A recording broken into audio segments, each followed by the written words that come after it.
If you're a maintenance supervisor at a manufacturing facility and your machinery isn't working right, Grainger knows you need to understand what's wrong as soon as possible. So when a conveyor motor falters, Grainger offers diagnostic tools like calibration kits and multimeters to help you identify and fix the problem. With Grainger, you can be confident you have everything you need to keep your facility running smoothly. Call 1-800-GRAINGER, click Grainger.com, or just stop by. Grainger, for the ones who get it done.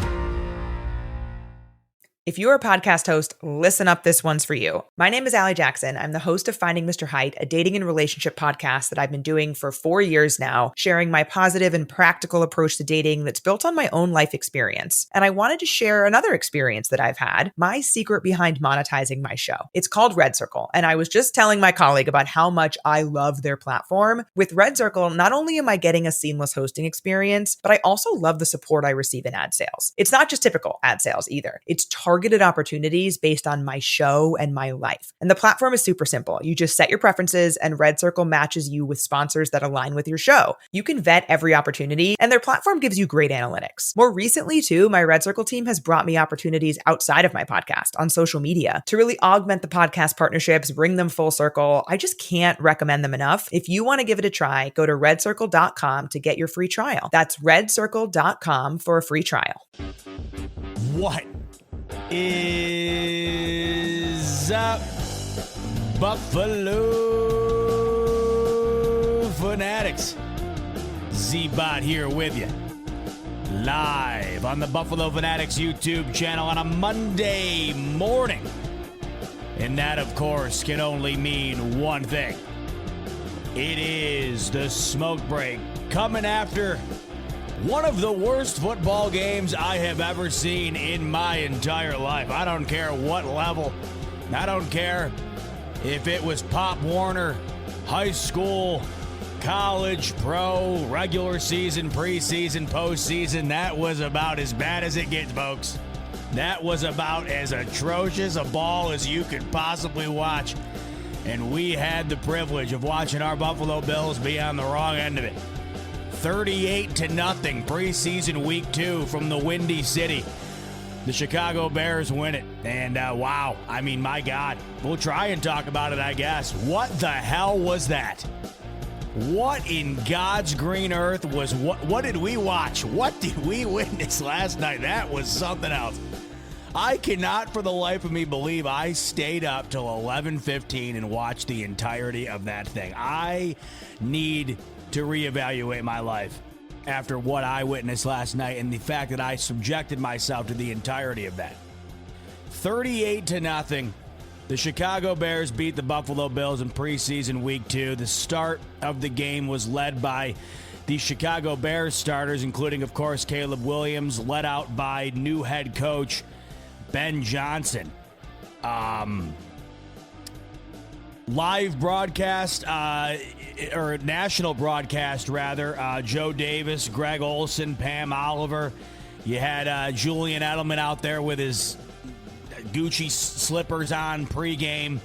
You know, the world was the stage last night, I suppose. I mean, God bless you if you watch the whole thing. If you're not the most rabid Bills fan in the world, there's no way you didn't turn that game off after the first quarter. But even us diehard Bills fans, what kept us hanging on?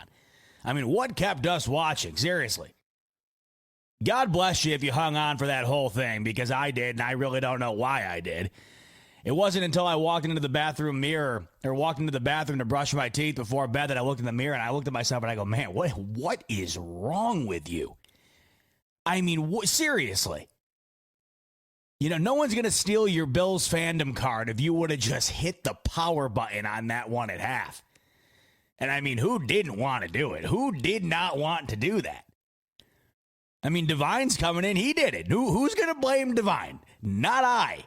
Divine says I turned it off at halftime. No way I was ruining my work schedule for that. See, you're way smarter than I am, Divine. I should have done it. There was something about me that with my curiosity was just like, man, you know, are they going to at least show us a little more effort in the second half? I guess. No, that wasn't the case. It was 28-0 at half. It wound up finishing 38-0. You know, I was going to do this show last night. Rico went ahead and did one I was going to do it last night. I told them, I said, I got to sleep on this one. I got to think of at least a couple of things to talk about positively. I basically said I got to sleep on this one. Now, once again, let me preface as I always do. It is the preseason. I really don't care. I really don't care. It's tough to care about that because, frankly, who on the field seemed to really care? Honestly, I mean, it's really tough to care about what you witnessed in that game because it doesn't matter in the slightest. The Bills were on nearly this much of a lopsided loss to this exact same team a season ago. They won 13 games. I'm not really all that concerned about it, but it is kind of disheartening. Midway through August, you got a lot of these guys out on the field trying to make a roster, and you would never be able to tell. I mean, the effort level was just putrid. That was what was really discouraging. You have some guys out there. You didn't really have any starters out there at all outside of a couple of guys. And you have some guys that are on the fringe really trying to make a name for themselves and make a roster. And you would never have been able to tell. I mean, it was just not even close. The competitive comparison between the second and third string from the Bills and the second and third string from Chicago, it wasn't even comparable. And now, we have the joint practice to lean back on this past weekend. It sounds like the Bills did some really good things in Chicago from those joint practices, right? Keon Coleman looking really good. Joey Bosa looking really good. The defense in general looking really good. But as far as what we were able to watch on that Saturday or that Sunday evening's preseason week 2 game, I mean, there's really not a whole lot you can take away from that had you feeling even a little bit, positive. And I'm seeing the comments rolling in right now, and that's probably where we'll start here. And it's talking about the defensive depth, right? Drew D coming in. Our depth is horrible. Every other 31 team in the league looks better. Well, I don't know if we can say that yet. But I'll tell you one thing. The depth on Sunday night in that game against the Chicago Bears was awfully concerning. And what has me the most concerned about it, as Kyle comes in, he says our depth looks scary, right? I mean, look at What scares me the most about it is the fact that I was singing the praises of this defensive depth as recently as Friday or Thursday or whatever. I mean, did it not feel as though the Bills were put up in the best position they've been in a while in terms of defensive depth? Between the additions made in the draft, the offseason acquisitions by Bean and free agency, and then in conjunction with what they've already had on the team, it felt as though the depth was going to be a strong suit for once. You finally had some decent potential on the depth chart in the secondary, it felt like, on the D-line, the linebacker position. It's just one game. It's a preseason game. They don't count for much of anything. And in the grand scheme of things, we'll probably forget this even happened 3 weeks from now. I mean, when I tell you we'll forget about it, it'll literally probably be erased from our memory. Thank God, because I'm waiting for that to be just completely eliminated from recollection. But the one thing that we were feeling confident about going into the season was the defensive depth. And that's something we haven't felt very confident about in some time, and something we were hoping we could feel confident about because of the amount of defensive injuries this team has unfortunately sustained throughout the last several years. And you can argue it's been one of their biggest issues, preventing them from making a Super Bowl. Just not having the right guys out there at the right time, the key guys out there at the key time, right? And once again, let me preface, my man Brian Bowers is doing a good job of doing it for me right now. And this is the one thing we have to keep in mind, right? Can we pump the brakes? Preseason means absolutely nothing. Many playoff teams have gotten smoked in the preseason. Don't take much from this. And I'm not going to take much from this. And I don't think anybody else should really either. But the one thing you really can't help but take away from this, and this is the reality, is the guys you saw out there on the field against the Bears on Sunday night, defensively at least, were the guys that you were excited about in terms of a depth role should they be needed. Those were guys out there that you were looking forward to seeing what they could be bringing to the table if their number is called upon. Or guys that were out there that could potentially be starters, like a DeMar Hamlin, right? Or a guy that could be getting time that everybody would love to see get time in Joe Andreessen, right? But you're watching that performance defensively. I don't, like I said, I don't care what level or what what's at stake. I haven't seen a secondary get shredded like that, maybe ever. Preseason, postseason, regular season, Pop Warner, flag football. I mean, I don't care. I haven't seen a defense get worked like that in a minute. And that speaks to the effort level, unfortunately. You know, Sean McDermott was asked about this post game. He was basically asking, you know, the tackling wasn't very good. It seemed like the reporters were doing a decent job of dancing around, just flat out asking, like, Sean, what the hell was that? Really? I mean, that's what it felt like. And McDermott seemed pissed, did he not? I mean, I don't know if you watched the post. I don't know how you couldn't be pissed if you're him. It's one thing to be a fan and you're watching that and you're like, my God, that sucked, but you know it doesn't matter. I mean, you're the head coach. You're watching these guys try to make the roster here. You're looking to see what you have from a depth situation, from a depth perspective, right? You're watching this. You're hoping that at the very minimum, you're getting the most out of your guys, whether they're getting rolled or not. And it didn't feel like that. And you could tell by the demeanor of McDermott postgame there. I mean, he was pissed. And I don't blame him. Who cares if it's the postseason or not? You just got basically zero effort from the guys that should be giving you maximum effort because their roster spots aren't confirmed. Far from it. I mean, that defense got just absolutely eviscerated in that ball game. The defensive front was barely able to get off the ball, it felt like. They were generating next to no pressure. There were a couple of shining moments here and there, but in totality, they really were unable to get anything going. And then that was able to kind of stem down into the secondary, which, like I said, I don't know what to say about it. The middle of the field, you could have driven a Mack truck through the middle of the field from snap one to the end of the game. The beginning of the game with Caleb Williams in there, I mean, there were how many throws to a tight end on that first drive resulted in 15-plus yards, where there was just not a single person within the frame of the camera on the route. I mean, hey, you know what? Bravo. Good for the Bears. They needed this. They needed the PR boost because they were getting ripped, right? You all seen the video of Caleb Williams throwing the ball at the mesh target in practice, didn't hit a single one of them. Then he freaks out after missing the final one. All we've heard from camp thus far from the Bears is that it just doesn't look like it's supposed to, right? It doesn't look like Caleb Williams is taking that step. So good for them, right? I mean, they really needed this PR boost. You'll turn in this morning to whatever you watch or listen to, and there'll be some anecdotal statements how the Bears are back, right? And they're on the upward trajectory. I mean, good for them. They took advantage. I can't fault them for coming out there and being competitive. Can't fault them for going out there and giving it their all and showing up. But it really does mean nothing. And the Bears needed this far more than the Bills did. But I will say, from the perspective of the depth on defense, that was what was concerning to me. You got guys like Buffalo Joe out there, Damar Hamlin out there, Codrington out there. Your rookie class up front defensively, it just was not good. It was just not good. I was unfortunate. It was unfortunate to see Buffalo Joe perform that way. A guy that I think has really been stepping up and really making a push for linebacker 3, right? We've heard a lot of great things about Joe Andreessen out of camp. I thought he looked good against the Giants in that preseason game. The coverage from the coverage from Joe Andreessen in that game was noticeably poor. And it wasn't just him, by the way. It was just the entirety of the coverage. No matter who was in coverage, it felt like they were losing.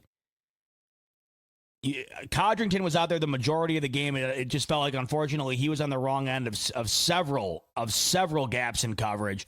Damar Hamlin, same thing. I thought Jordan Hancock looked pretty good for a bit until he got hurt. That was the other thing that really sucked, too. There was like 3 bright spots in the game. One of them was Jordan Hancock. The other one was Frank Gore Jr. Both had a mistake by the end of it. Jordan Hancock got hurt. Frank Gore Jr. fumbled that reception. Sean saying, "But you can't say it means nothing, then say it's concerning about depth. It's either meaningless or not." I mean, come on, Sean. It's 99.9% meaningless. The 0.001% of that game that you have concern about in the grand scheme of the season. is the depth. The guys you're watching out on the field are going to be in rotation in situations in which you probably aren't hoping they're going to be out there, right? The reason those guys are going to end up being out there is going to be because of injury. I mean, like I always allude to with my main man, Colin Cowherd, who says it all the time, one of my favorite sayings. Nothing is everything. Everything is, or nothing is, what's the exact phrase? Nothing is everything, but everything is something. If we're on the scale of meaningless to meaningful, we are on a heavy tilt towards meaningless. But everything means a little bit of something, a little bit. And I think what you watched on Sunday night there was just the lack of effort that has to have Sean McDermott concerned. I mean, I think that they'll get that turned around by the time you have the guys out there vying for a Super Bowl, the main cast. I'm not concerned about it. They've oftentimes been one of the more, just in terms of showing up and giving effort, I've never questioned it from the Sean McDermott-led Bills. I haven't. But you're watching guys out there that are fighting for a spot, and that's what I thought was concerning, because those guys are the ones that you think would be giving the absolute maximum effort, right? But the reason you have to be, the reason you're not, or the reason it's meaningless is because the guys out there are not going to necessarily be the ones that you're going to be relying upon for these Bills to be who you're hoping they're going to be. The reason there's some meaning to it, though, is because there are a couple of guys that were out there that could end up being in the rotation, that could end up being relied upon at some point. Injuries or not, just in terms of rotation. I mean, you never know what's going to happen. Year in and year out, we've seen a rotating door on the defensive side of the ball for the Buffalo Bills. So you really have no idea when that is going to come about and why. But if you're watching that game and you're talking about guys like a Buffalo Joe, right, like a DeMar Hamlin or a Condrington, Landon Jackson, whoever, really, you're watching that and you're just like, man, I haven't watched a game in a while, preseason or not. I haven't watched a game where I literally was just like, man, why, just call it. Like, just call it. When Brandon Beane got in the booth, with Joe Davis and Greg Olsen, I was hoping to God he would just call it. I was hoping Beane would convince them to just end this thing. You ever played a sport growing up and you hit the mercy rule and they wound up doing the running clock? They would do it in lacrosse. If you were up by if you end up getting up by 10 goals, it would be a running clock. They'd no longer stop the clock for going out of bounds or calling a timeout or someone throwing the ball in the parking lot or whatever. I mean, that's what that should have been. And that should never be the case. You should never get worked like that. Mike Bunt tweeted something out last night. This was one score away from the worst loss in preseason history. Did you know that? This was, if the Bears, and by the way, it essentially was the worst loss in preseason history because the Bears needed out on the 5-yard line.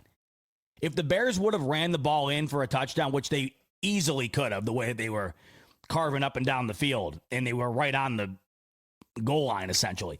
If they would have just punched it in, this would have been the most lopsided game in preseason history.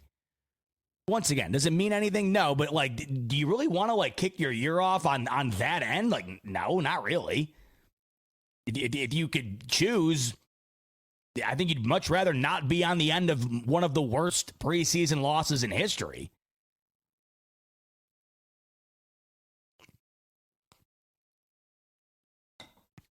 Where the hell is my notebook? Hold on, I got to grab my notebook. I wrote down some notes on this game until I just decided to give up. Let me grab that.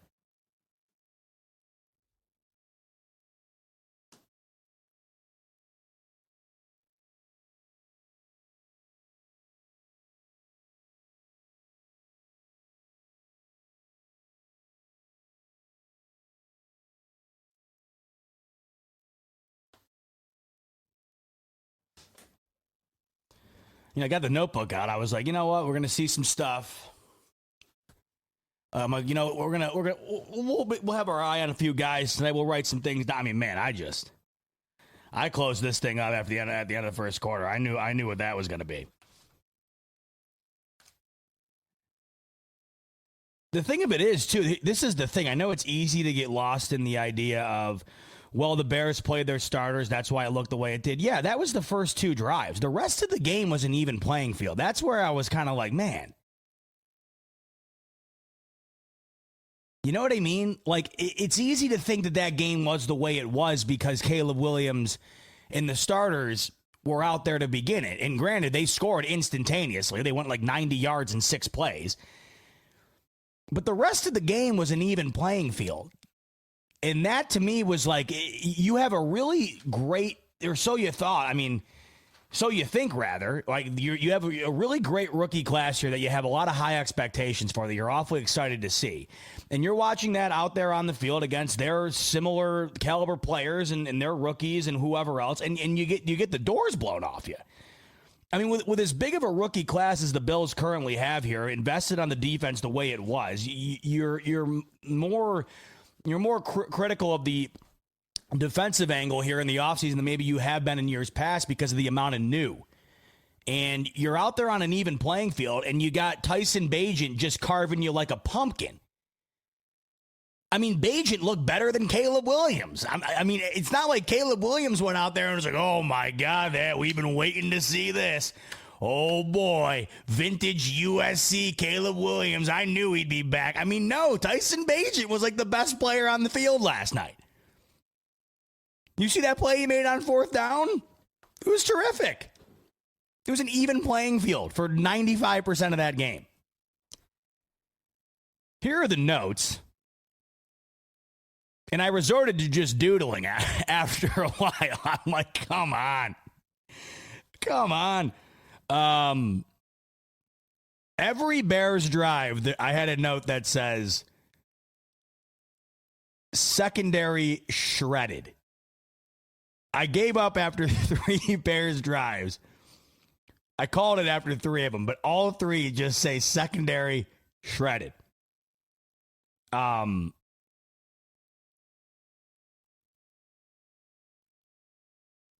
The main takeaway was really the middle of the field. The middle of the field being wide open. The inability to get after the passer. And how those two kind of correlated together. I mean, if you're thinking back on it, I mean, seriously, when's the last time you've seen a secondary just get shredded like that? And we're talking about guys here, you know, back there that you were hoping to see something from for sure. I mean, I know Jordan Hancock got hurt, and I was, you know, somewhat pleased with what we saw from him before he went down. But like Codrington, you know, DeMar Hamlin had a really rough go of it in the beginning. Cole Bishop, I know he only got like a dozen snaps, but they were not high quality reps at all. And that's a guy you're really looking out for, right? Cole Bishop going into year 2, expectations seem awfully high. I know he's been injured, but a lot of high expectations for Cole Bishop. That didn't look great at all. Derek Forrest, newly added, that didn't look good. I mean, I'm not trying to dog on any one individual here because there really wasn't one individual that was, you know, there's not one individual really on that entire team last night that was not deserving of criticism. Seriously. If I could think of 3 of them, I mean, I can't even think of one of them, honestly. Tyrell Shavers was phenomenal. If there's one guy that I kept watching that game for, it was him. We'll get to the offensive side of things in a second. I thought Frank Gore was great too, but he fumbled that reception, so it was kind of like, damn. You know, they were finally putting a decent drive together. He looked great, and then they couldn't do anything right, really. That was a microcosm of the game. Even when they started to get a couple of things going right, you know, they couldn't. I've been seeing some comments in here too, by the way, and I agree. Brad Robbins, I think, did he not have the best? He was the MVP of the Buffalo Bills. Brad Robbins, the punter for the Buffalo Bills, was the MVP of the night for the team. 6 total punts, nearly 300 net yards on those punts. He was averaging about 50 yards a punt. I know there's been some, you know, it's been up in the air what that's going to look like this year, the punt situation. I know it's one thing we don't really care about all that much. We're hoping we don't punt the ball very often. And now with the ball starting at the 35-yard line, And you having Josh Allen being 20 yards removed from a field goal attempt, you're hoping you don't see Robbins out there much at all, but he was out there plenty in that preseason week 2 game, and I thought he looked great. If there was one thing that stood out, it was like, okay, Bills got a punter. Bills can punt the ball. And obviously, when you're talking about that, it was a rough watch. But hey, the preseason is just as valuable for the punter as it is for anybody else, and that was a good takeaway for the Buffalo Bills, watching Brad Robbins boot that thing. He can punt the ball as good as you'd hope. Thought he looked really good. But, it was just the guys that are on the fringe there, the guys you're hoping to look and see something with that frustrated you, I think. Buffalo Joe, Derek Forrest, Damar Hamlin, Cole Bishop. Those are the names of guys that you're looking to have roles on this team beyond a preseason week 2 game. And you just were not satisfied in the slightest with what you saw at all. Buffalo Joe, once again, unfortunately, in coverage to me, stood out like a sore thumb. That was the majority of those really deep and easy catches for the tight end. They were just right over the top of him. When it comes to stopping the run, he's all over the ball. He's got an innate ability to sniff out the ball. That's what I really like about him.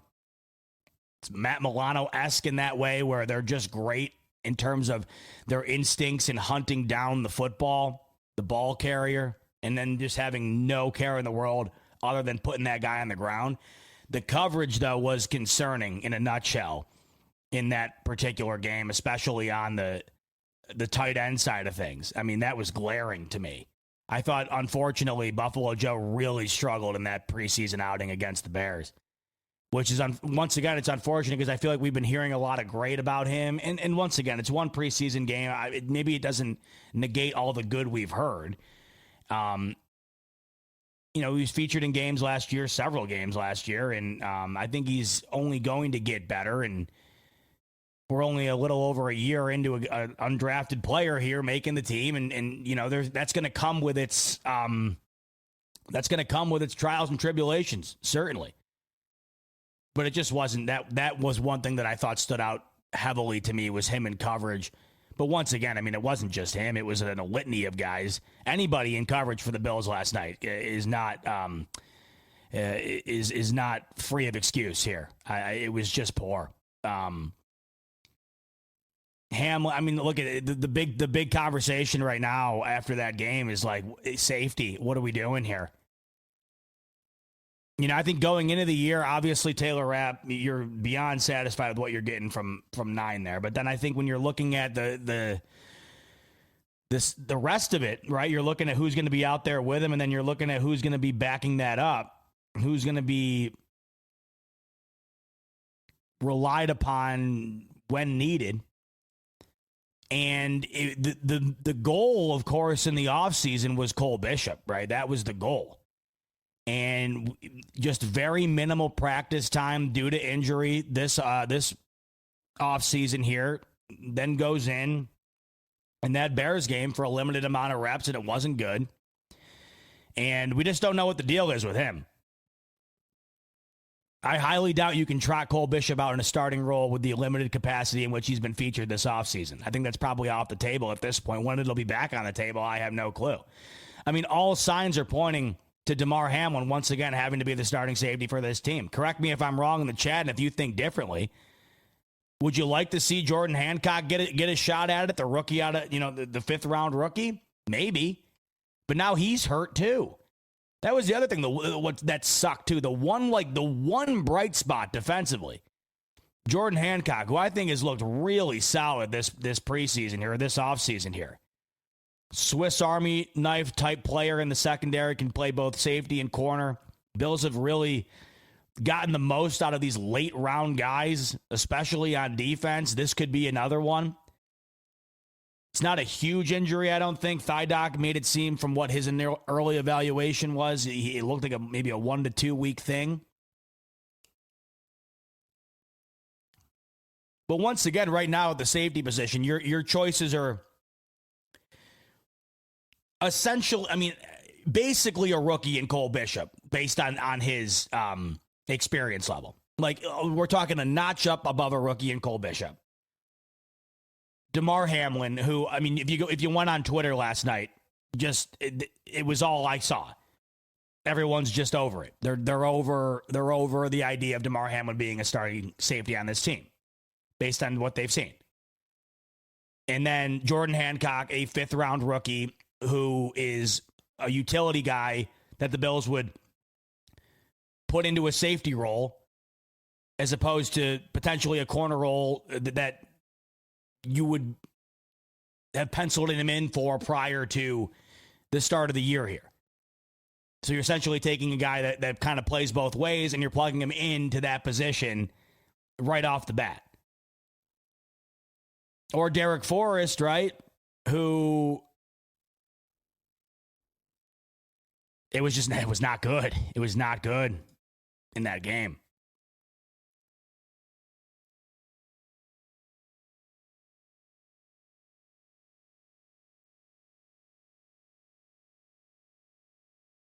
That seems to be the main topic of conversation post-game is the safety situation. Now, will it look better when you have your starting array of defensive the starting array of your defensive front in there, certainly making it more difficult to pick apart that secondary? Will it make it better when you have your starting linebackers and corners in there? Yeah, of course. But once again, I mean, you saw the numbers they flashed on the screen last night during the broadcast. This was a bad pass defense last year. Bad. So you really can't rest on your laurels here. You just can't. I mean, that's certainly a big concern of that team that has made its way into this year that you're hoping is going to be corrected. You draft Maxwell Harrison. We got to see what that's going to look like. Of course, he's not going to be ready for the year or to start the year. You're hoping Tre'Davious White's back to form. Everything we've heard out of camp is letting us believe that it's closer to that than not. Healthy Matt Milano, healthy Bernard, Taylor Rapp, Teron Johnson. But, I mean, you're really hoping that you were going to get this next step from Cole Bishop, right? You were really hoping for that. That's not really looking like it's the case right now. And the frustration seems palpable, by the way. It seems noticeable, the frustration within that. And obviously, you can only control so much. You can't control injuries. But I think McDermott was banking on Cole Bishop playing a massive role on this team. And maybe we get there. I don't know. Eventually, maybe we will get there. But as of right now, I don't think we are there midway through August. And if you're not there midway through August, how confident are you going to be in him being there 2.5, 3 weeks from now? Then again, though, you're not going to be any more confident trotting Jordan Hancock out there. This is why I think it's going to be Damar Hamlin. I would be stunned if it was anybody else. And I think Damar Hamlin is serviceable. I think that sometimes the criticism can be a little bit much, but I also understand that Damar Hamlin's probably not your top option at a starting safety role. I think both things are true. I think Damar Hamlin was more meant to be depth for this secondary as opposed to a starter. And it's kind of just matriculated into a starting role without anybody else left to replace that role. And you have had guys that you're waiting to see if they can replace. Jordan Hancock is now going to be the newest addition to that competition. You bring in Derek Forrest. And then, of course, you're waiting to see what you have in Cole Bishop, but it just feels like as of right now, we can't confidently say any of those three guys are going to supplant Damar Hamlin at that spot.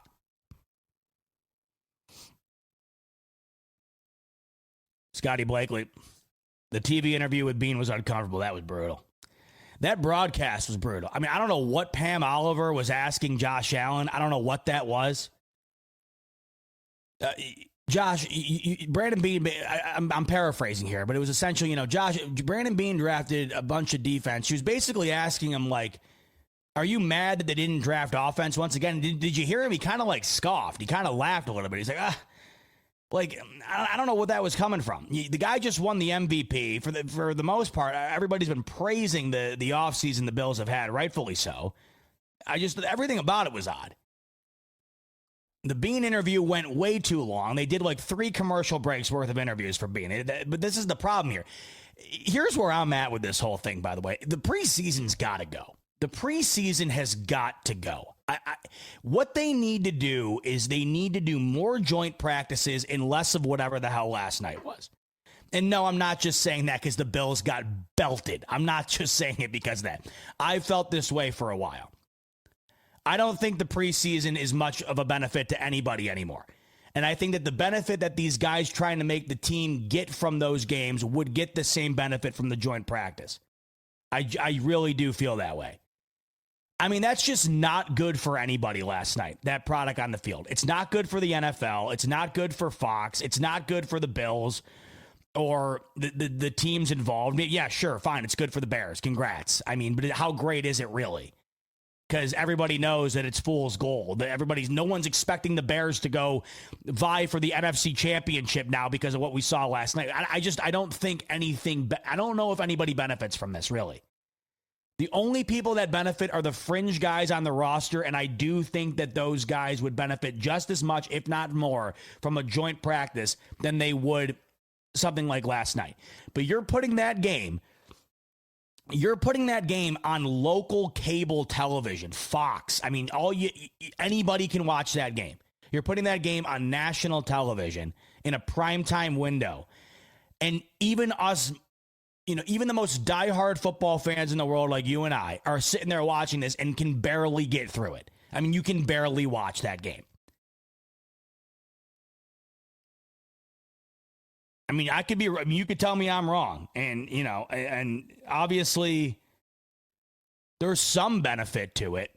Real King's coming in, he's saying it's an appetizer for fans. I mean, yeah, but that appetizer is overcooked and drenched in the worst sauce you've ever had, and you're just waiting for the meal to come out.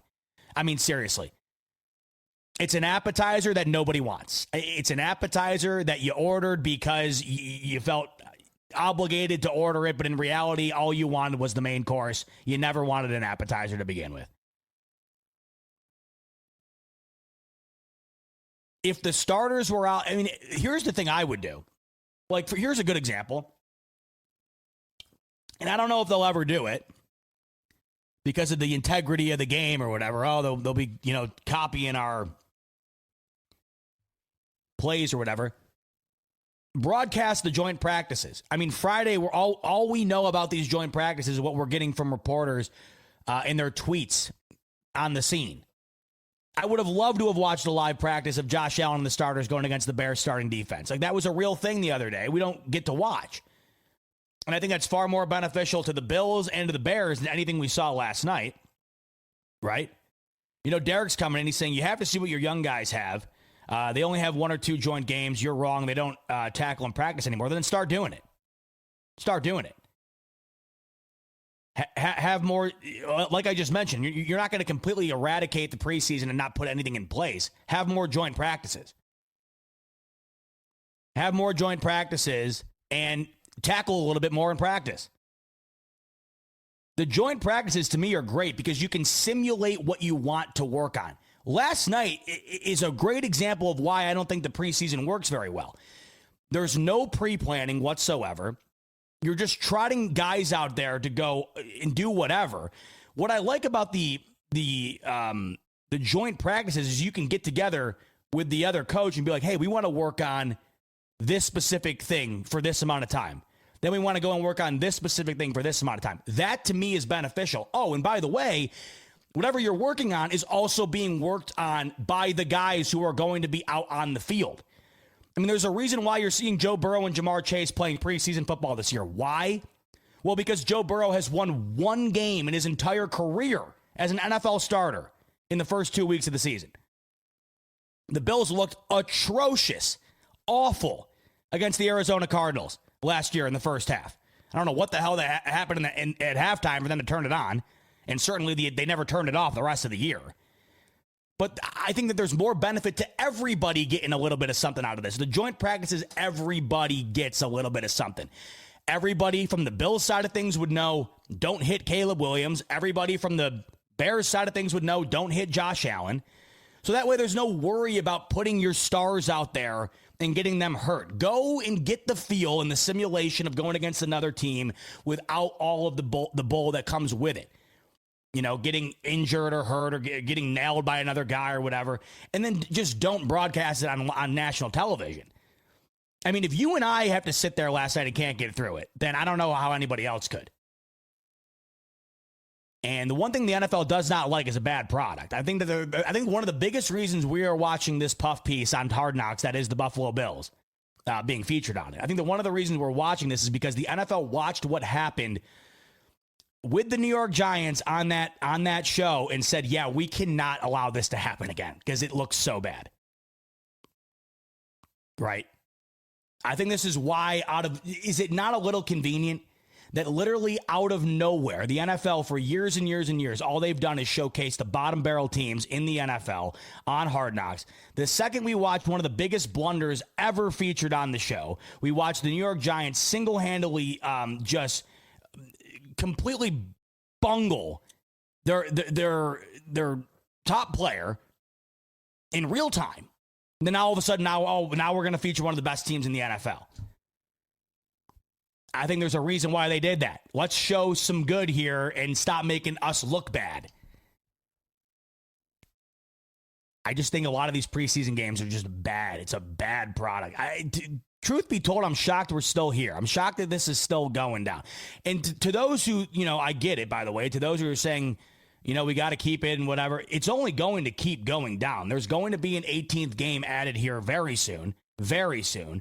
And with the addition of the 18th game is going to come a subtraction of one of these preseason games. We've already seen a substantial subtraction. It used to be what? How many preseason games did it used to be? 5, 6? We're down to 3 now. It's very soon going to be 2. And I think we're getting closer and closer to what I'm saying, where they're just going to be gone. I think the preseason is going to be gone. And once again, I'm not saying it because the Bills just got absolutely steamrolled. I'm just saying it because I just don't know who's benefiting from this.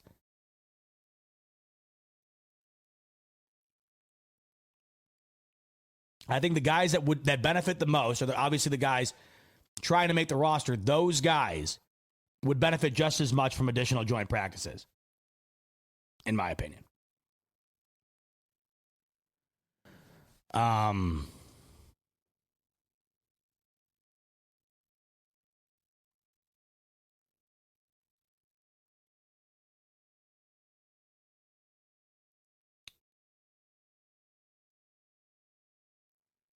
was looking this up, Colin. Used to be 4 preseason, never was 5 or 6. Yeah, somebody on Twitter last night was like, I remember when it was 6. And even I was thinking to myself, I'm like, wait, I don't remember that. And I was thinking maybe he meant like the 70s, so I'm looking this up right now. Yeah, he was right. How about that, Colin? Meds for you and me both. In 1970, NFL teams played 6 preseason games. So he was not wrong. Yeah, look at Andy's right. Yeah, some guy was in my mentions last night because I was just like, man, I can't believe I watched this whole thing. And somebody's like, man, I remember I had to watch 6 of these things. I'm like, really? I'm like, my God, I never had to watch 6. Yeah, 6 in the 70s. Cut down to 4 by the time the 90s rolled around. So, yeah, I mean, you've just watched that number get lower and lower. It's taken some time here, but anyway, enough.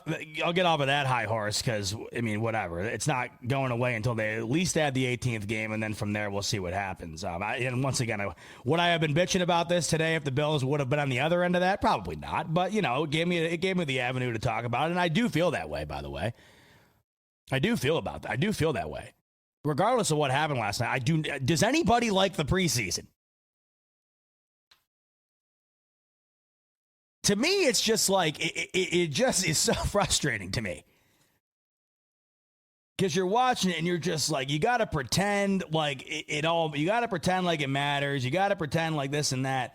And it's just like, my God, can we hit the fast forward button, please? Okay. Tyrell Shavers is making this team. Good luck keeping him off this team. What argument do you have right now to keep Tyrell Shavers off this team? The guy has looked phenomenal in both last year's training camp and this year's training camp. He looked really good in preseason game 1. He was the best Buffalo Bills player in preseason game 2, offensively. And he should have had a touchdown. If Mike White didn't throw the ball in the stands on the right side. Buffalo Fanatics, what's going on? This is Pierre the Kingpin, and I wanted to talk to you today about Cigars International, which is the ultimate destination for premium homemade cigars. Known as the industry leader, Cigars International offers the largest selection, unbeatable prices, and a customer service experience that's second to none. Whether you're new to cigars or a seasoned vet, Cigars International makes enjoying cigars easy, approachable, and fun. Cigars International is the go-to retailer for all things cigars, with the biggest selection of premium homemade cigars available anywhere. Cigars International offers unbeatable deals and discounts, making it easy to stock up on your favorite or try something new without breaking the bank. With fast free shipping and their 100% satisfaction guarantee, you can shop with confidence knowing that Cigars International stands behind every order. They have good relationship with vendors that helps provide great low prices. Whether you're new to cigars or a seasoned pro, Cigars International makes it easy to find the right cigar with helpful guides, staff reviews, and expert advice. It's not just about cigars. Cigars International also offers a wide range of accessories and more to elevate your smoking experience. Check out the great deals every day at cigarsinternational.com. That's cigars, CIGARS, international.com. Use code FANATICS at checkout for 20% off your order of $50 or more, plus free shipping. Or visit www.cigarsinternational.com/fanatics, and the discount will automatically apply. Again, use code FANATICS at checkout for 20% off your order of $50 or more, plus free shipping.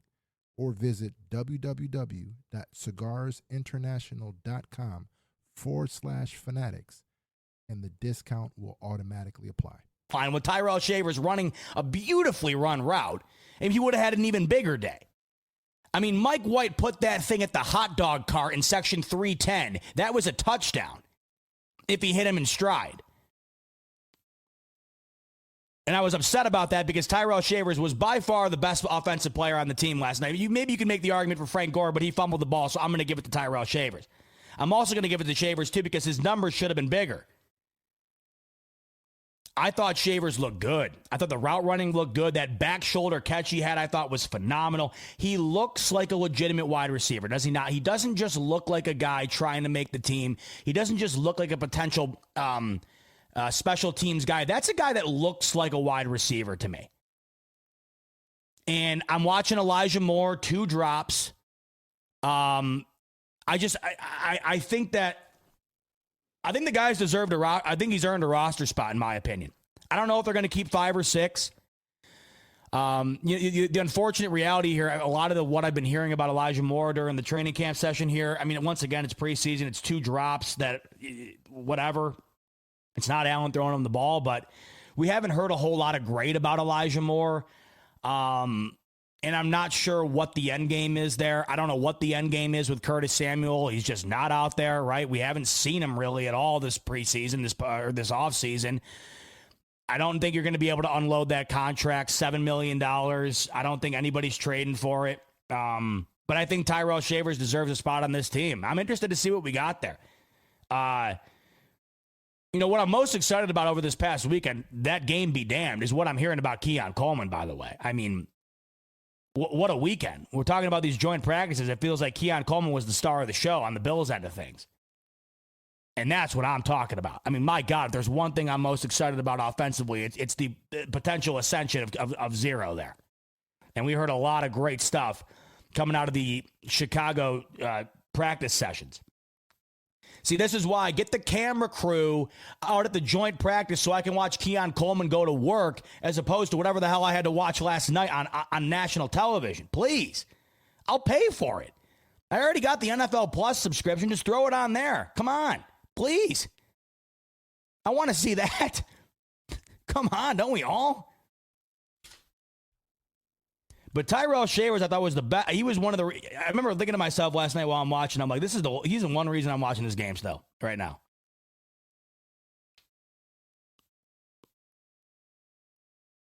I think he's shown some real promise.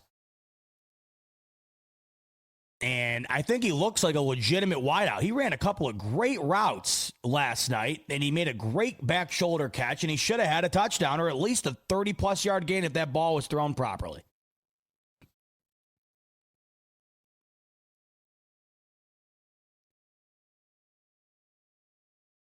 These numbers, by the way, I mean, holy cow. 528 total yards to 180.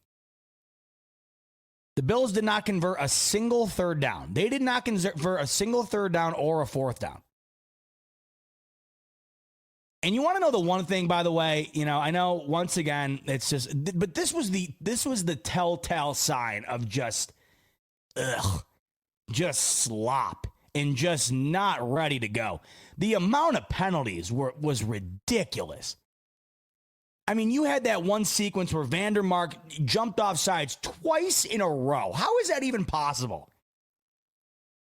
You had 10 penalties for 96 yards in that game. I mean, these are the little things to me that I think do matter a bit in preseason, because it can't happen, because it's just sloppiness and it's just a lack of awareness. 10 penalties for 96 yards, and I don't care if it's a preseason or not. That's the one thing. I can't believe it took me this long to get to. That was the one thing where I'm like, come on, I mean, even at one point, Joe Davis he said, like, are we going to get a play without a penalty here? I'm like, yeah, no kidding. And, Sean saying mental errors on coaching. I mean, yeah, and this is why I think you could tell. I mean, Sean McDermott, I don't know if you watched the post-game presser last night. I mean, he seemed pissed. And he knows that's on him. I think that's probably why he was pissed. Once again, I know that we're going to just forget about this. I mean, probably by the end of the weekend, honestly. But you can't, I mean, those guys in the organization right now are not feeling great about that, because it's a bad look on them. I mean, even though it doesn't count for anything, McDermott knows that's a reflection of the guys he's been working with all offseason here. Once again, that was an even playing field for 90% of the game. Their twos versus their twos, their threes versus the Bills' threes. I mean, that's a reflection on McDermott and Bean. That's why, when they brought Bean on, by the way, I mean, hey, you got to fill the airtime, which is why, once again, doing these games on national television is certainly a choice. I mean, how much time did they spend talking about the new stadium with both Bean and Ryan Poles? But when they brought Bean on, what was it, 28-0? and they bring him on, and they're like, probably should have brought you on a little bit sooner. And Bean, what did he was just like, ugh. He was just like, you could tell he's like, do I really? You guys really doing this to me right now? I mean, I would have given anything for Brandon Bean as soon as they brought him on to look dead in the camera and just go, and that's going to do it from the Windy City here at Soldier Field. You've been watching the NFL on Fox. And then they just cut to break and never come back. Wouldn't that have been just awesome?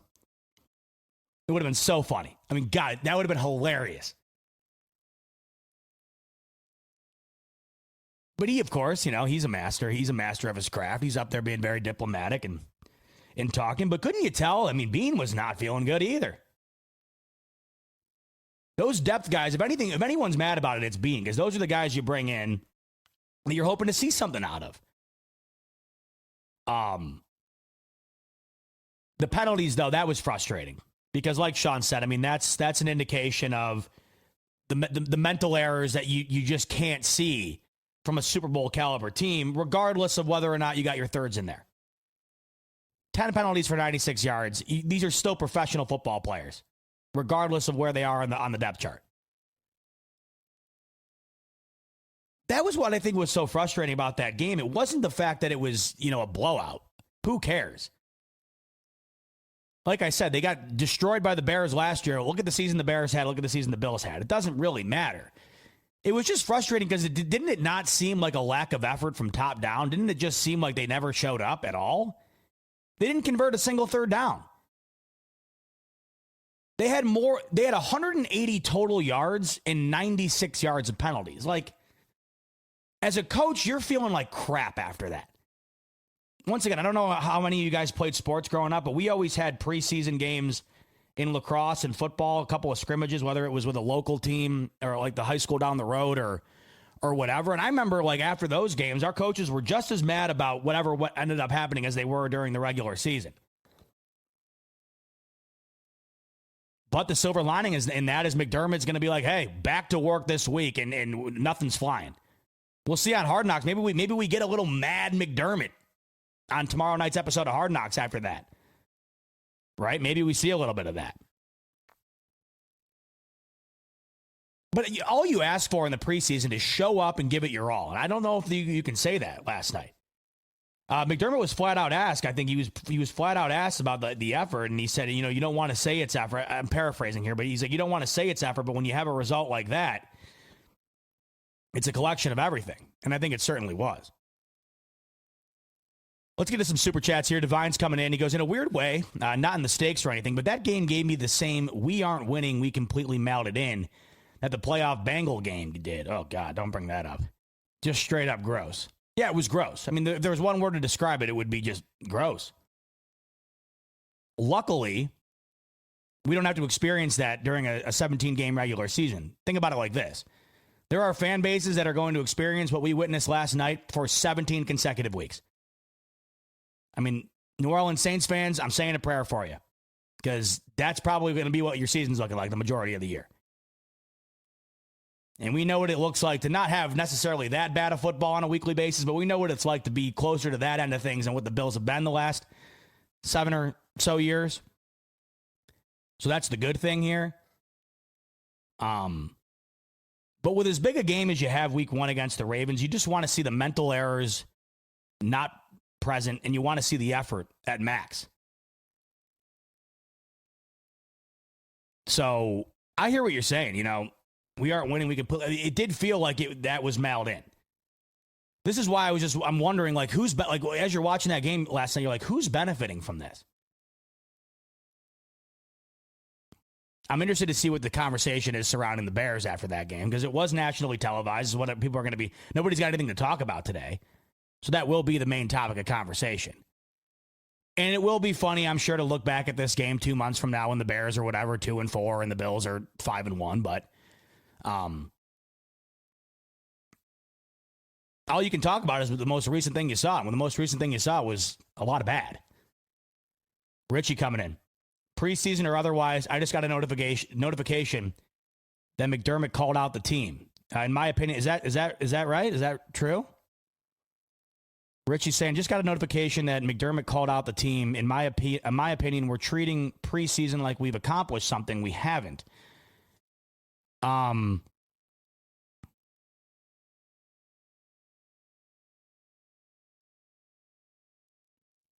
yeah. I got the notification here via ESPN. Not up to our standard. Bills coach Sean McDermott calls out team after blowout preseason loss. I mean, I think I think they're paraphrasing the post-game conference last night, because that's what he said during the post-game presser. He said he's concerned about a lot of things, and he had said that was not up to our standard last night. So maybe that's just ESPN's taking that and then saying he called out the team through that. I mean, I guess you could say that. It did feel like he was kind of calling out the team last night in that post-game presser. Could you blame him?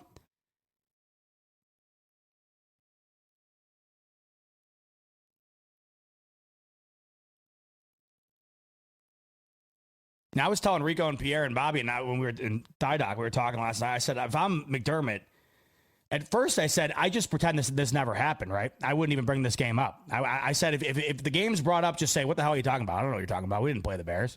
What the hell are you talking about? That didn't happen. But then the more I thought about it, I'm like, you can't go that way. You can't go that route, because it did happen, and there's something to learn from that. I mean, those guys need to be... The guys that were featured in that game in a prominent role last night need to be held accountable after that. And I'm sure McDermott's going to make that case this week. And luckily for us, we got a Hard Knocks episode coming our way tomorrow. Now, granted, the last 2 weeks have been, it's been a Lifetime movie for the Bills the last 2 weeks, which has been great. I've enjoyed it. But maybe we see a little fire lit underneath McDermott and the rest of the guys on tomorrow night's episode. And then Richie's also saying our depth looks like this next game, it's a concern. My takeaway from last night is if one of the primary guys in the secondary goes down defensively, like if Taylor Rapp were to suffer a couple of games worth of an injury, right? If he were to go down, which we've seen in the past, if Taylor Rapp were to suffer an injury, how are you feeling about the secondary with him out? Not great.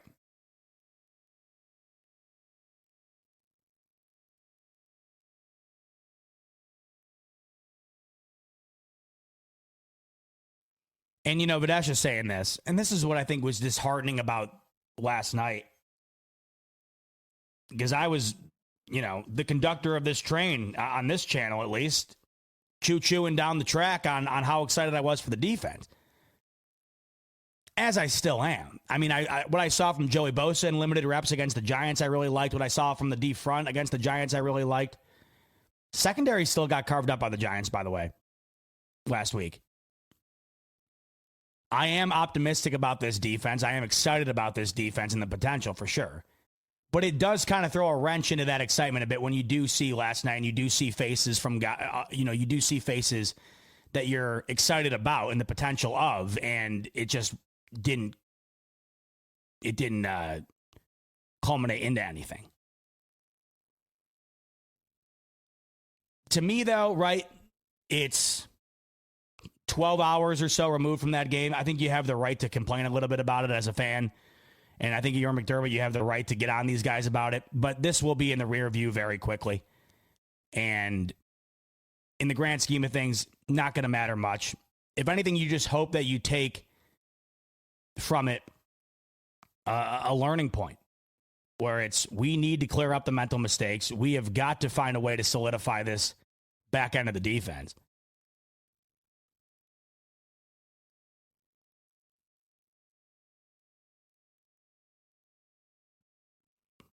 Avex he's crowning Tyler Bagent the best second string quarterback in the NFL. Let me tell you something. I was impressed with what I saw from him. I like that kid. Bagent. He's undrafted, isn't he? They did a story on him, I think, last year, if I remember correctly. Yeah, he is. He's an undrafted free agent. Bagent. I remember they did a story on him. They featured his dad. His dad's a coach or something, I believe, or something. I remember watching a story on him. It was a cool story. His kind of rise to becoming a backup quarterback. He was fun to watch. This is why I'm like, you can take away whatever you want from that start from Caleb Williams. Sure, yeah, they went up and down the field, but I thought Bagent was the best player on the field last night. Speaking of quarterback, Mike White, not good last night. Now, this was brought up in the postgame presser. When Mitch Trubisky got the start against the Giants, he got the start with a good share of the starters. Mike White did not, even though he got to play the full first half last night. But 4 of 11, 54 yards. The biggest problem with Mike White, outside of his own errors, I mean, he had a couple of balls that were just nowhere close, including that one to Tyrell Shavers. He could have completely changed the narrative on his game last night if he would have hit Shavers on that pass. But the offensive line that he was playing behind was not doing him any favors. He didn't have a second to breathe. He didn't have a second to collect his thoughts in that backfield last night. But I think we saw the QB2 role get solidified. Not that Trubisky was looking like Tom Brady out there, but I think with Mike White's role last night, it didn't do him any favors. I think we saw an arrow down from Mike White and probably Mitch Trubisky solidified at the QB2 spot. Not that I think it was trending that way. it has been a battle and a topic of conversation throughout the offseason here, who's going to win the QB2 role. And, I do think that Mike White was doing a serviceable job of allowing himself to be considered in that conversation. Last night, of course, didn't do him any favors. I would imagine Mitch Trubisky is penned in at QB2. And I think we got that. We were getting that vibe anyways with him getting the start against the Giants with the starters, Mike White getting the start the following game with the seconds. But yeah, speaking of quarterbacks, I would just, last night was one other thing that just stood out would be that Mike White, despite the poor offensive line play, which it was poor, despite that, the moments where he did have an opportunity to make a play, just wasn't able to do it. But they weren't able to do anything, really. They only ran like 40 offensive plays. Frank Gore looked great. He looked great last preseason, too. I think Frank Gore has been the best preseason running back thus far. But the real bright spot to me offensively was Tyrell Shavers, and I'm very excited to see what they end up doing there. I think he makes the team. And then it's just a matter of how many receivers do they end up keeping. Elijah Moore, I don't think he did himself any favors last night with 2 drops.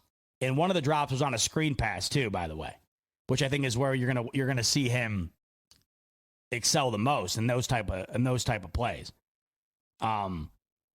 In terms of a couple flashes, though, like I said, Jordan Hancock, I thought had a couple of good plays. Deion Walker, I thought had a couple of decent plays.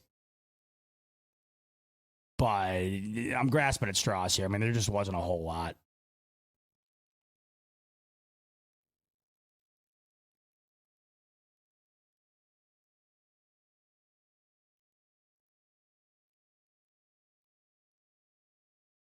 We got to look at the virtual measurement again, by the way, last night. Really interested to see how that plays a role in the year this season. I'm wondering, every time they go to a virtual measurement, though, do you think they're going to have to go to commercial? Whenever you see soccer or tennis go to the virtual measurement for the inbounds or offsides, they do it in real time. I'm wondering if that's going to be the case, or if every time we see a virtual measurement, we're going to have to go to commercial and it's going to be a 5-minute ordeal. My guess is that's probably what it's going to be.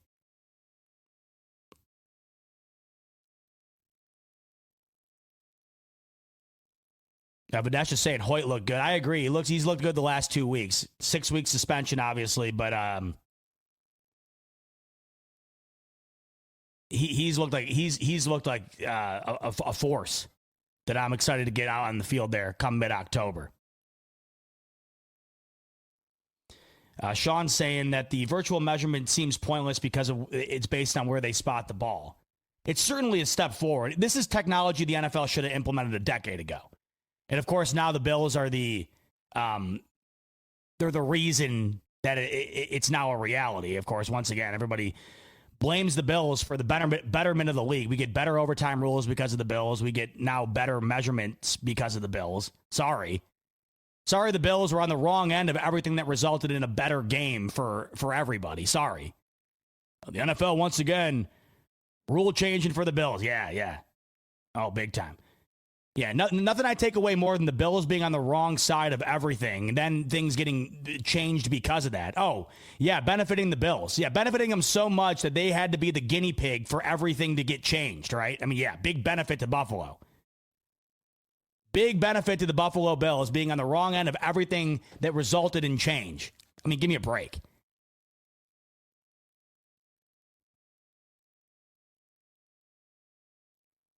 Sal's making a decent point here. The Bills left it on the scrimmage field. Bears needed to fire up the fan base. The Bears needed that last night far more than the Bills did. It's a good point, Sal. They certainly did. The Bears needed that far more than the Bills did. That's why you saw the starting unit out there for the Bears last night. And we heard a lot of good about the Bills from that, from that joint practice. Oh, Josh Allen threw 3 interceptions. Good. Throw 6 interceptions. Figure the windows out now. Allen threw 6 interceptions last year. I'm not concerned about Allen throwing 3 picks in the joint practice. I'm glad he's doing that. You're getting real action against an opposing team. Figure out the windows now. Figure out what's going to work and what isn't. But we heard a lot of good, right? Joey Bosa, a couple of sacks. Keon Coleman looking really good. This is why I feel a little bit better about the situation this past weekend, because they did have that joint practice. But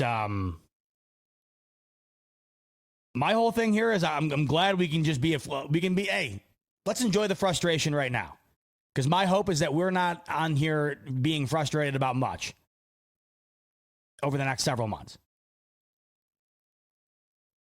Yeah, BT is saying, it's always funny to me how, when something helps the whole league and you got Twitter fans saying, of course, anything to help the Bills. Yeah, I know. I'm sorry. Did you not want better measurement? I'm sorry. Did you not want more fair and equal and just overall better overtime rules? I'm sorry. Did you not want that?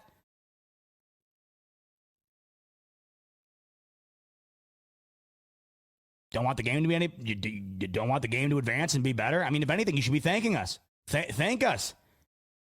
Thank the Bills fan base that had to be on the wrong end of all those things and suffer through all those things for the betterment of the game. How about a little bit of kudos to us?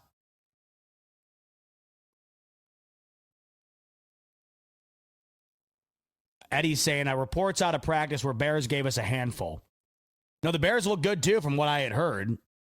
The silver lining there would be that, not that the bar is awfully high, but, Sal Capaccio asked one of the Bears reporters what was the difference between practicing against the Miami Dolphins and practicing against the Buffalo Bills, and the Bears reporter said it was night and day. One of the reasons, too, why I hate the preseason is because, we have to come on here and talk about this, and we're an hour in. What could I have come on here for an hour about and talked about positively? There was nothing. But then again, like literally a week from now, this will be forgotten about. We'll never talk about this again. This is why it's so you're frustrated, even though it doesn't matter. I'm frustrated. We're all frustrated, and it doesn't matter. This is why the preseason is it's something else. Linda's coming in. Morning, Linda. Totally off subject, but if you have a boy bot, I really am rooting for his name to be Bam Bam Bot. Wow. Let me run that by Caroline. I'm sure she'll love it. Actually, that's fun. Speaking of, recently had a baby shower for Caroline, and we got some fun stuff. We got a custom Bills swaddle that my mom got us. And I got to show you guys this. I don't have it off hand right now, but I'll show you when I have it. Custom Bills swaddle. So it's got the Bills helmet all over it, the Bills logo all over it. It's blue and red. And then on it, it says Baby Bot all over it, which is sweet. And I think we'll be bringing the baby home, boy or girl, because it doesn't matter. Baby girl bot, baby boy bot is going to be a big Bills fan, Baby Bot. So they'll be coming home in the Bills swaddle. But we also got a couple of Bills onesies, my personal favorite, some Bills binkies, which are sweet. The royal blue binky with the Bills logo on the front, loving that. Got some Penn State. I got some Penn State onesies and a little beanie and some footies, which are cool. But we got some cool Bills gear. My mom also found this book. It's an ABC book all about the Bills. So every page of the book is a letter, and then it has something to do with either the Bills or football. So I think in it was like H was Hall of Fame, and it had like a picture of Jim Kelly and Thurman Thomas, and then one was J. I think Josh Allen is the J or whatever. So that was really cool. I mean, it's just fun stuff like that you're like, oh, this is great. But Bam Bam Bot, Linda, I will run it by Caroline because we are, of course, still shopping names as we are 2.5 months out from the arrival of Baby Bot. Now, this is going to be the struggle here, Heath. Bot's going to have to share his little people. Nope, just going to have to get 2 sets because you know me. I can't unbox them. The collector in me refuses to open the box, so we're going to have to get 2 sets. One for Baby Bot to play with, one for Big Bot, a.k.a. Big Baby Bot, to have on his shelf. We can't be diving into the collectibles. We got to be getting 2 sets. But yeah, the Baby Bot little people, we're set up, man. We got the Baby Bot gear. The Bills Baby Bot gear has been rolling in. One thing that we were gifted that I'm excited about, we got that it's like a kangaroo pouch. Because I got a million nieces and nephews. And, you ever pick them up and carry them around? I mean, obviously, I'm new to the game here, ladies and gentlemen. I'm not used to carrying around a baby. And when I do carry around my nieces and nephews, man, it doesn't take long for you to be like, oh, my God, you weigh 100 pounds, even though you weigh 15. And we got this kangaroo pouch. So you put it on, and then you put the baby in the pouch. Now, that's what I'm talking about. So Baby Bot in the pouch during a Bills game with the Bills binky in, and we're just going nuts. That's what I'm looking forward to. Richie's saying, Bot, Wegmans is dangerous, huh? Yeah, so I was at Wegmans over the weekend up in Rochester. I didn't realize they have some cool stuff. They got a bunch of like Josh Allen MVP gear, like MVP water bottles and whatnot. But go check out my Twitter. I saw this awesome custom piece that they have. It's because I don't know if I've said this before, but I'm a vinyl collector. I collect everything, really. I have a huge record collection, and it's almost all Dave Matthews. They had a Bills record, and it was called like MVP Records, and it was a custom album cover of all these cool pictures of Josh Allen, and then it had the actual vinyl record, and it's got MVP carved into the vinyl with Allen's diving touchdown against the Niners carved into it. Super cool. If you're at Wegmans anytime, in the foreseeable future, go check out the Bills section. They got some cool stuff. I should have bought it. I've been trying to be good, not buying any more frivolous things than I need. It was only $50. I was good and didn't buy it. Eventually, I'm going to have to get my hands on that. But if you're out at Wegmans, go check that out. They got some cool stuff. That was probably my favorite thing that they had. But they have like MVP water bottles with Allen on it and stuff. So, worth checking out. Reading through some more comments here before we close up shop. Dwight's saying, what are we going to do at safety? I don't know. I think as of right now, I think week 1, Sunday Night Football against the Ravens, if I had to make the educated guess, it's going to be Rapp and Hamlin. What it's going to be throughout the duration of the season, and then looking back, who's going to have the bulk share of the starting safety reps, I think that remains to be seen. Could they end up going with Jordan Hancock at some point? My guess, unlikely. Rookie, two-way player at both corner and safety, but he's shown flashes. Could there be potential there? My guess is it wouldn't happen unless it was necessary.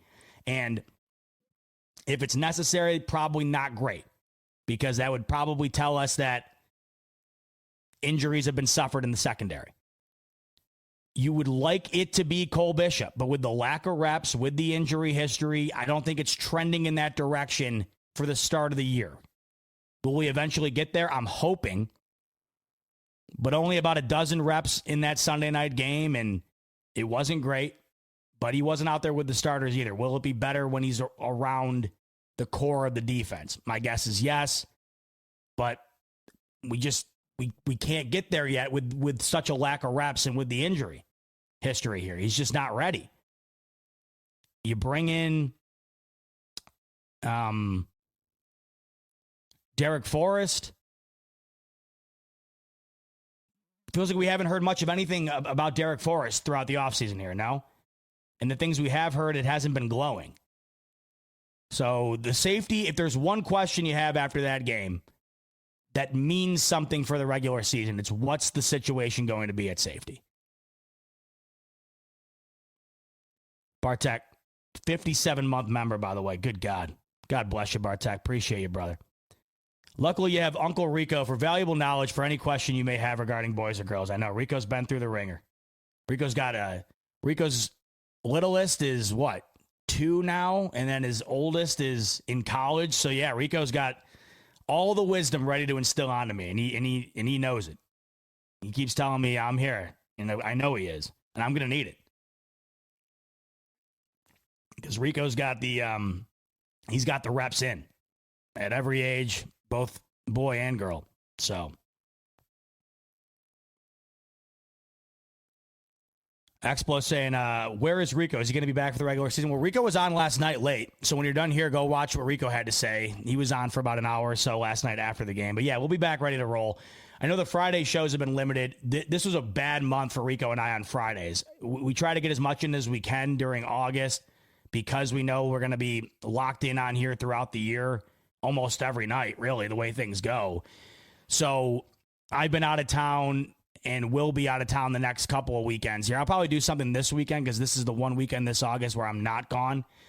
I'm gone next week for Labor Day. Rico's out of town the next 2 weeks during the weekend, but then as soon as the regular season rolls around, back to your regular scheduled programming. So obviously, pregame, postgame for every Bills game, Monday night with me, Tuesday night with Rico, Friday nights, Rico and Bot. And we really can't wait. We're excited. We think this is going to be the best year yet, not only for our Bills, but right here on the BF YouTube channel. So everything that you're used to and more will be coming your way within the next couple of weeks here. I know it's been a little bit all over the place this August just because we've been out of town a bunch. But as soon as the regular season starts, we're right back to your regular scheduled programming, which I cannot wait for, by the way.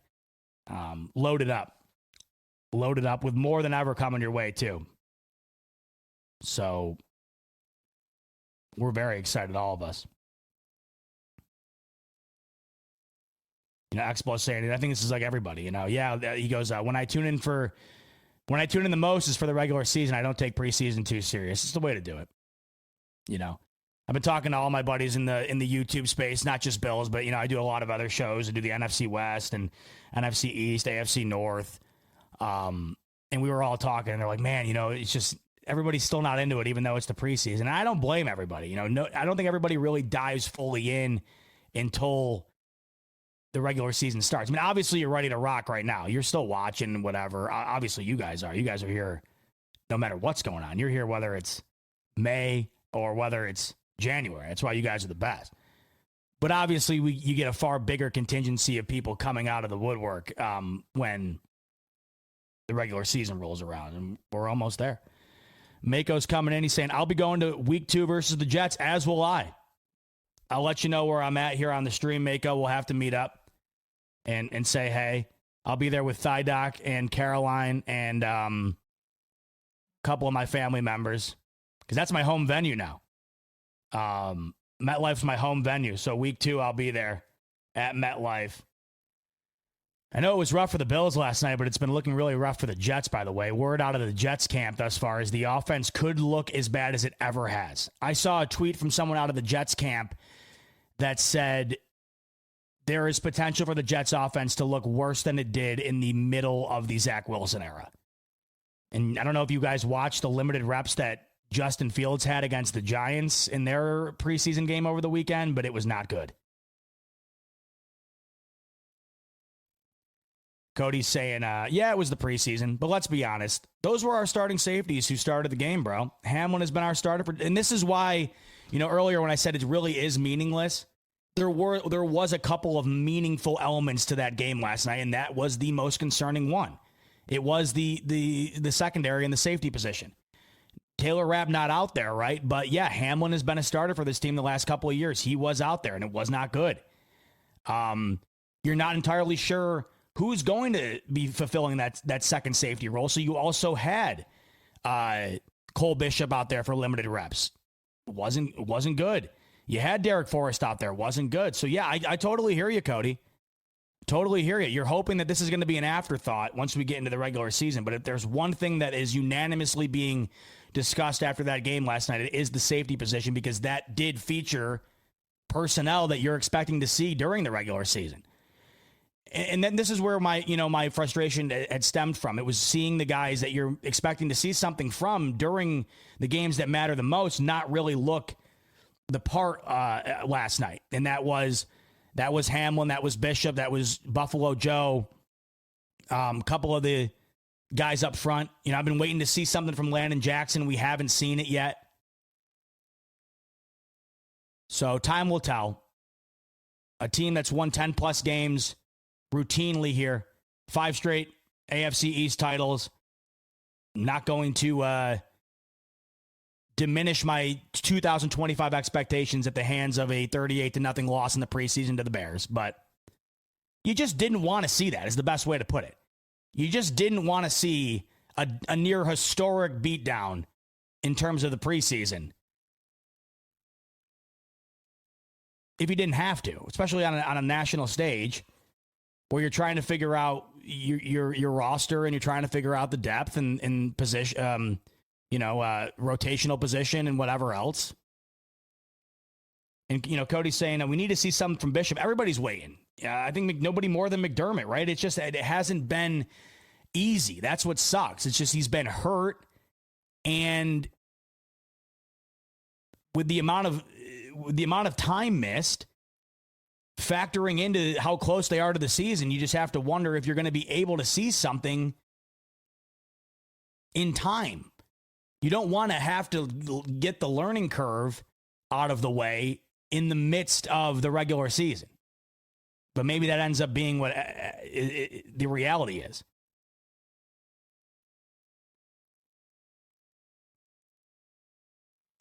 Hillslayer saying, they're just sowing the seeds for doubt. They're just sowing the seeds of the doubt for the haters so we can prove them wrong again. Thad Brown tweeted out last night, and I'll leave you with this. Thad Brown tweeted out last night,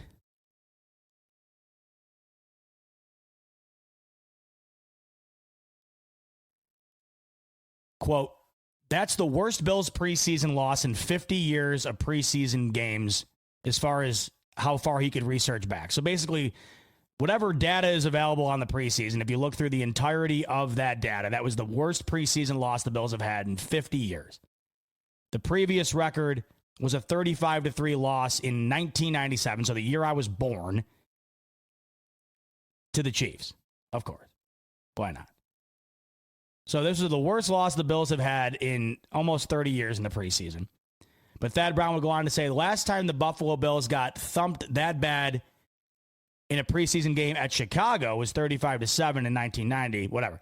So the old record was 35-3, 97 against KC. Last time Buffalo got thumped that bad in a preseason game at Chicago was 35-7 in 1990. That team, of course, later went on to its first Super Bowl. So as I like to say, it's all part of the plan. As you were saying, Hillslayer, just sowing the seeds of doubt to come back to the haters and say, told you. All part of the plan. Last time the Bills got beat this bad against the Bears in a preseason matchup, they were Super Bowl bound. So it's all part of the plan. All right, that's going to do it. Hour and a half in the books on a Monday morning, recapping a 38-0 drubbing in the Week 2 preseason game against the Chicago Bears. Put it in the rear view. Don't let it ruin your week. Great week ahead. Hope you all enjoy it. More preseason action coming your way this upcoming weekend. And then we're done, right? Then we're done with preseason ball, and it's sights set on the regular season. One more to go this upcoming Saturday against the Tampa Bay Buccaneers, a team, by the way, the Bills will face in the regular season. So a rare opportunity to see a team, a non-conference team that they'll be facing in the regular season, get a chance to see them in the preseason here. But one more to go. That'll wrap it up. And then the following weekend, right? College football is completely back. Opens up with some bangers, including Texas, Ohio State, Labor Day weekend. And then Thursday, September 4th, Eagles, Cowboys kick things off. Friday game, the Chiefs playing in that Friday game, that international game. Then the Bills are on Sunday, the 7th, against the Ravens. So we're getting there. Don't let this derail you. I'm not going to let it derail me. If anything, I'm the bad guy here. If anything, I'm the bad guy for allowing myself to watch all that. What we should have done is just turn it off and pretend we didn't watch it, because it's not going to matter. All we can hope for is the safety position ends up working itself out. That's the one thing you take from that game and say, can we work that safety position out? Let's hope it's better. Let's hope it's solidified. Let's hope we can get some health at that position and have that be an afterthought. Also, no more 10 penalty type games. Can't be having it. Those are the two things. And then the positive, Tyrell Shavers, loved it. Let's hope he makes the team and see what we got in him, because I think he's earned it. But anyway, that's going to do it. Hour and a half in the books here on a Monday morning. Appreciate you spending it with me. I hope you enjoy the rest of your week, and I'll be back with you later on in the week to talk about Bills Bucks to wrap up the preseason. But in the meantime, on the way out the door, like button if you could, subscribe button if you could, and I'll talk to you later in the week. So enjoy the rest of your Monday. Enjoy the rest of your week. And as always, much love. And go Bills.